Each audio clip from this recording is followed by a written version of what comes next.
Hey guys, Dr. Dual Sport here. Hey, why don't you jump on the beta with me here, and we'll go for a short ride, and I want to tell you a little story, and I have a little question to put in your mind before we leave, and that is, should a KLR be allowed to die gracefully? Or should it be resurrected? Listen to my story and then let me know what you think.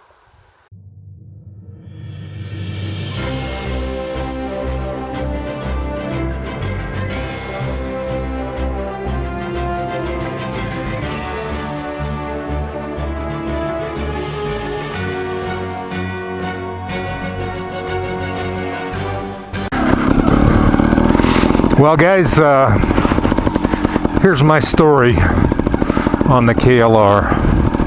Last spring, I decided to sell my KLR. I sold it to my son-in-law Tony, and so I was, happy about that because Tony really enjoys riding it, and then that way I could gain a riding partner, and then it was like the old KLR was still in the family. I could still, I could help him service it or repair it, or, we could do stuff together. Anyway, not too long after that, last July, I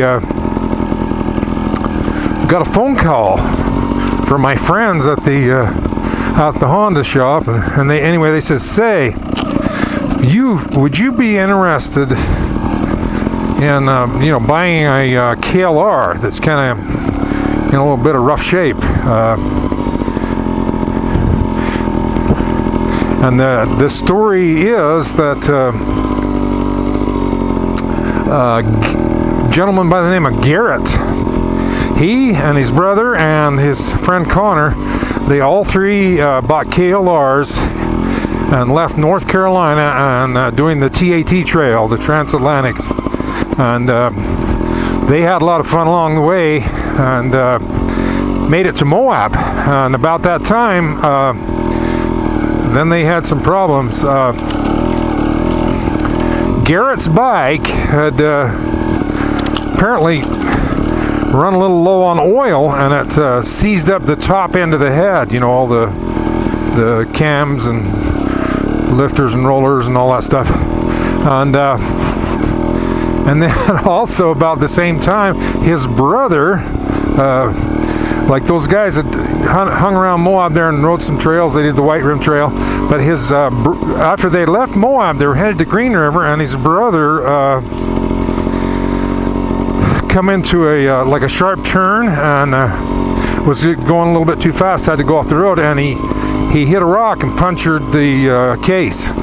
So his bike was completely ruined to a toast. So they anyway, they towed Garrett's bike back to Moab, and the gentleman there at the Arrowhead Motorsports, he has helped them, and he actually didn't charge him. He let them do the work. He just told them how to do everything. They pulled the head off the one bike, off of his brother's bike, and put it on the on his KLR, which is a 2002 model. Okay, they left. His brother got a job tending bar there in Moab, so he stayed there. And then Garrett and Connor headed out, finished the rest of the TAT trail. Okay, well, he only made it like 200 miles, and he'd used a quart of oil, and his spark plug was fouled. So they made it into Nephi, and they went to the local Honda shop there, and they bought a whole bunch of oil and a whole bunch of spark plugs, and they were ready to head out across the Nevada desert. And then they were actually, they'd ridden a lot of miles by then, and probably learned quite a bit. So anyway, they were thinking over, and And they thought, gosh, on the other hand, you know, I wonder if there's any way we could dump this bike, because they were, you know, probably smart to not head out with a bike in that condition. So anyway, the guys at the Honda shop called me, and I went out there, and, you know, I just got rid of a KLR. I didn't actually ride the KLR much. It was a great bike to have for people to ride with you, you know, or to lend it out for the more road type trips. In fact, you know, Everride, Tyler, his brother Jay, he rode the White Rim Trail with me on the KLR, and then when we at one of the meetups when we rode to Torweep, then old Nest Up Productions, Ryan, he rode it to the Torweep, so she'd been around a little bit on them KLRs. So anyway, we come to an agreement. I give him, you know, a few $100s, and they actually mailed most of half of their stuff home, because they cut down, you know, the one tent, and, you know, cut down on tent, cooking gear, and whatever they could to lighten up the load. And then those guys headed out. They were going to try and finish the trail riding 2 up,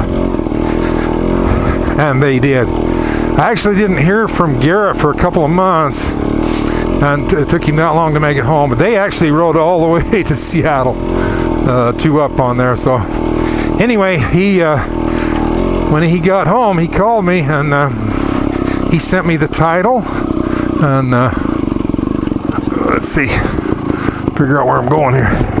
And then I, you know, sent him another $50 that I owed him. So you know, I think both parties were satisfied. It was a fair deal. So anyway, I just want to know what your opinion is. Do you think I should? I think I could, you know, just park the bike out. Do you think I should do that, or do you think that we should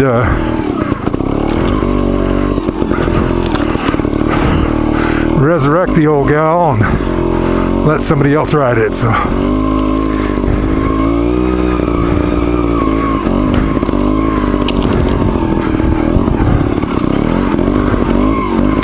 I'm just gonna go see if I could make it to the top of this little hill here. I don't know how rough it'll be or how rocky.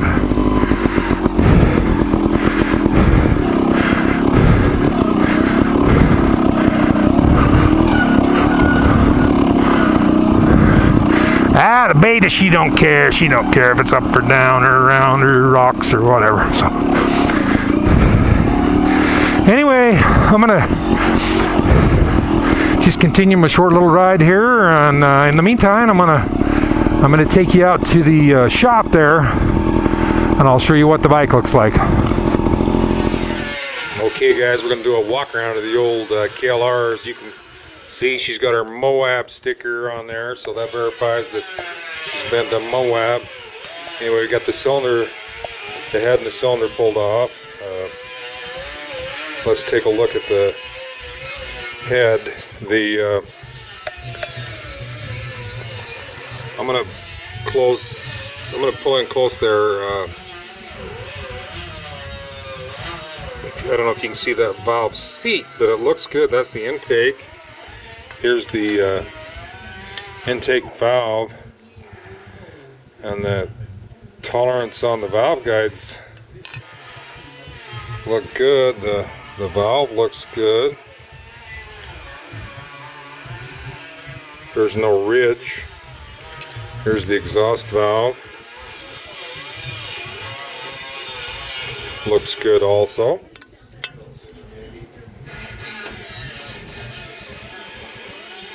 Clearance on the valve guide looks good. We're going to replace the Teflon valve seals. Is all we're going to do that head, and then we'll just clean up those valves and hand lap them. Here's the cylinder. We got that's a big old piston. That's 100 millimeter. But if you can see here, I got feeler gauges down the side there, and see if we can turn that into the light here. This we've got a pretty good ridge in there. We've got 9 thousandths on the feeler gauges here. I could probably get another thousandth in there, so there's probably 10 thousandths slop there. So I imagine this thing was knocking a little bit. And then the only other thing I looked at, I opened right here where you take out this screw, open up the air box, and it appears that this bike has a K&N filter, and the filter appears to be dry with no oil. So that could have contributed to the problem over time. You know, in these dirt bikes that run in the dirt, you should run a foam filter with a liberal amount of oil. So anyway, as you can see,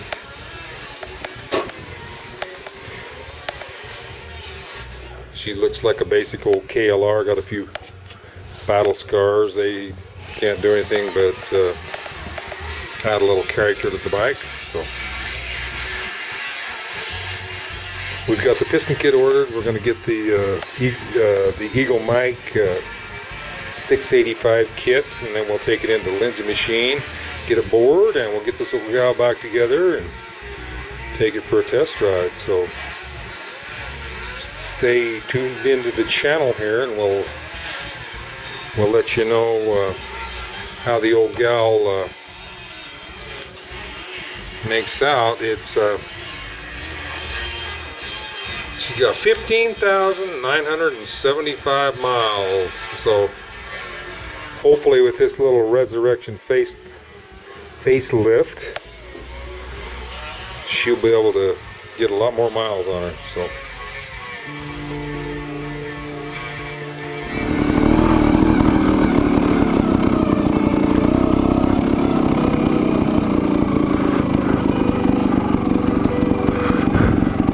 well, guys, there's the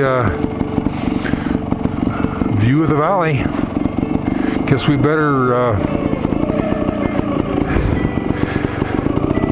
mosey on back to the truck. Means we don't have any headlight. I mean, yeah, we don't have headlights or nothing. So, but all we got to do is head that away. So, like I said earlier, no problem for the Beta. You don't care if it's up or down or rocks or steep, or I guess I don't care if it's dark either, but only trouble is I don't know how well I can see. So anyway, thanks for watching. Dr. Dual Sport out. By the way, please like, subscribe, comment if you would like to. Thanks, guys.